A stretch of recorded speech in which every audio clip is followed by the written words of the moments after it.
Assalamualaikum warahmatullahi wabarakatuh. Sedulur Dimas Eli Satria dimanapun Anda berada, bagaimana kabarnya? Ya, mudah-mudahan sedulur masih senantiasa dalam lindungan Allah Subhanahu wa taala. Amin ya rabbal alamin. Mengikuti atau melanjutkan ya bagian dari yang pertama tentang cara belajar ilmu gaib atau ngelmu ya. Nah, sekarang kemarin itu untuk ada 4 perkara memahami tentang cara bagaimana memahami ngelmu itu, belajar ilmu gaib. Nah, sekarang ada yang akan saya jelaskan ya, yakni tentang faktor-faktor kegagalan dalam belajar ilmu gaib, sedulur. Jadi banyak sekali orang yang belajar ilmu gaib ini merasa gagal dalam belajarnya. Sudah belajar pontang-panting, sudah belajar jungkar balik, sudah kesana kemari, kok masih gagal saja.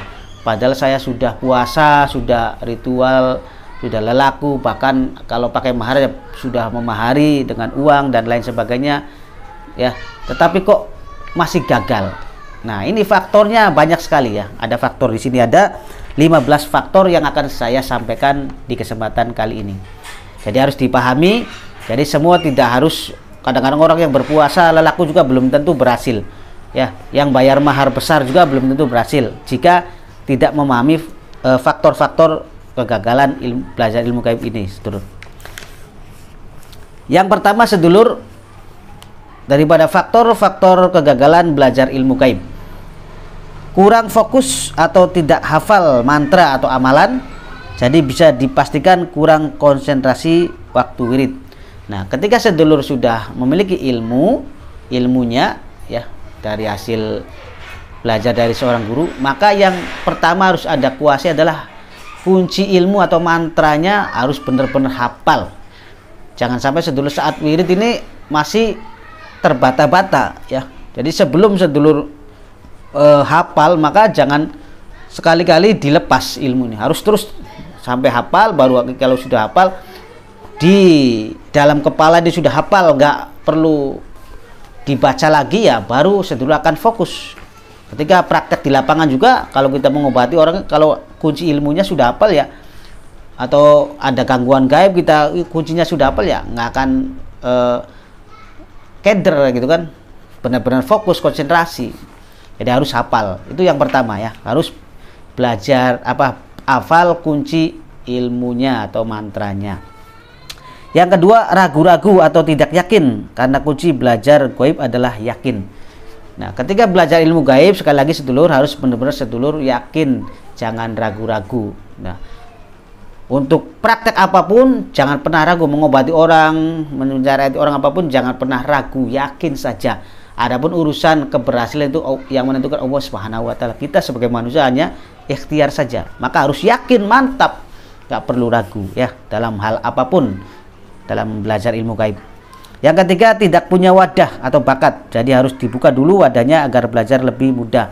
Nah, ini ya, banyak yang belajar udah banyak kesana kemari, ternyata nggak berhasil. Ternyata wadahnya ini nggak ada wadahnya itu. Setiap orang dikasih wadah, cuma kadang-kadang ada yang wadahnya itu masih tertutup, belum terbuka. Jadi pas ilmu asal masuk saja itu masih di luar wadah, maka tidak bisa digunakan ilmunya. Maka harus dibuka oleh ahlinya.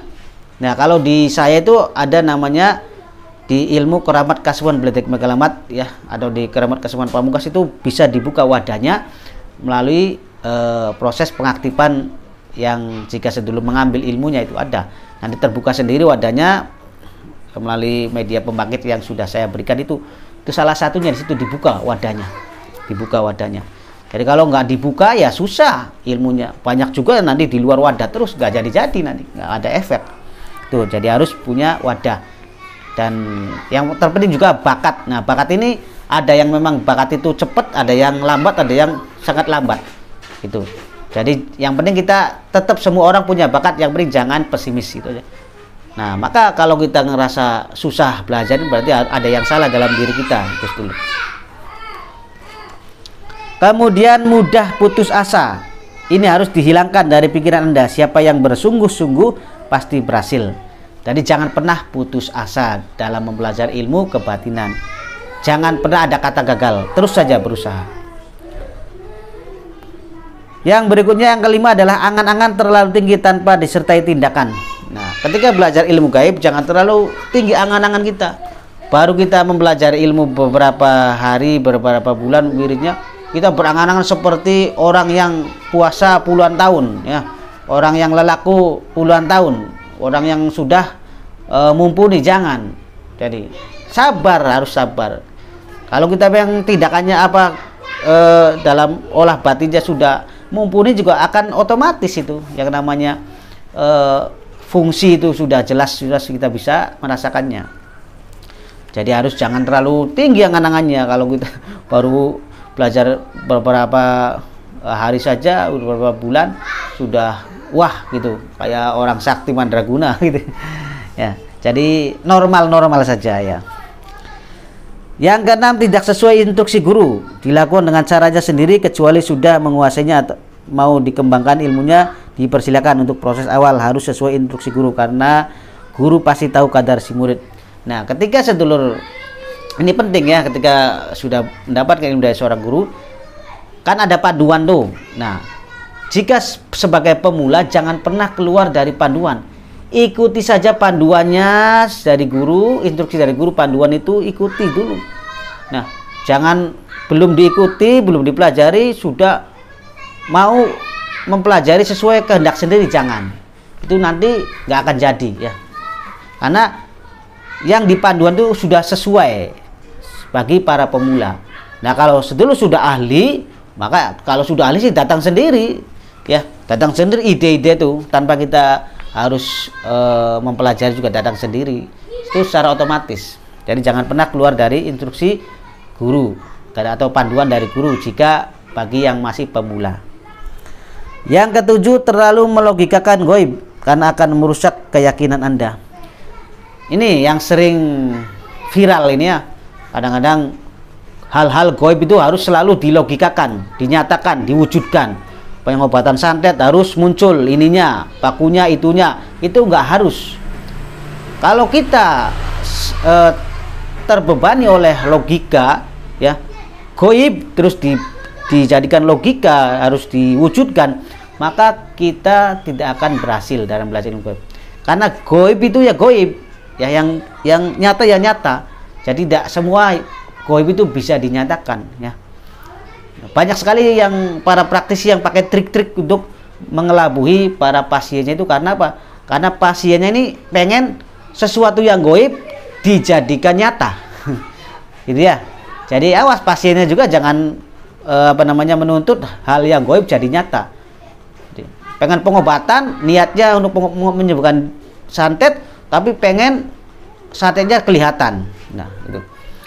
Kalau terjadi di lapangan ada yang bisa muncul benda-benda goib jadi nyata, itu secara kebetulan saja ya. Kadang-kadang nggak harus ya. Maka kita jangan terbebani oleh yang namanya logika itu dulu.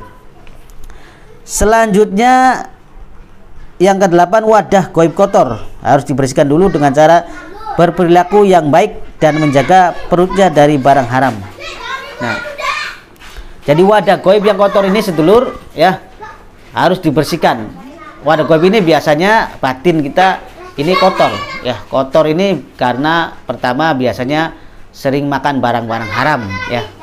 Perbuatan kita selalu bermaksiat, melakukan dosa-dosa besar ya. Dan itu harus dibersihkan, disucikan dengan cara ya memohon ampun kepada Allah, dan dirubah perilaku buruk kita menjadi hal yang baik. Itu seperti itu.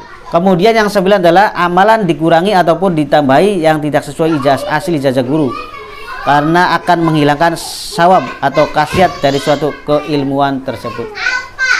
Jadi sedulur ya, ketika kita mempelajari ilmu gaib ini ya sedulur harus mengikuti instruksi guru. Intinya jangan dikurangi, jangan ditambahi ya, harus benar-benar ikuti instruksi guru ya. Itu dulu.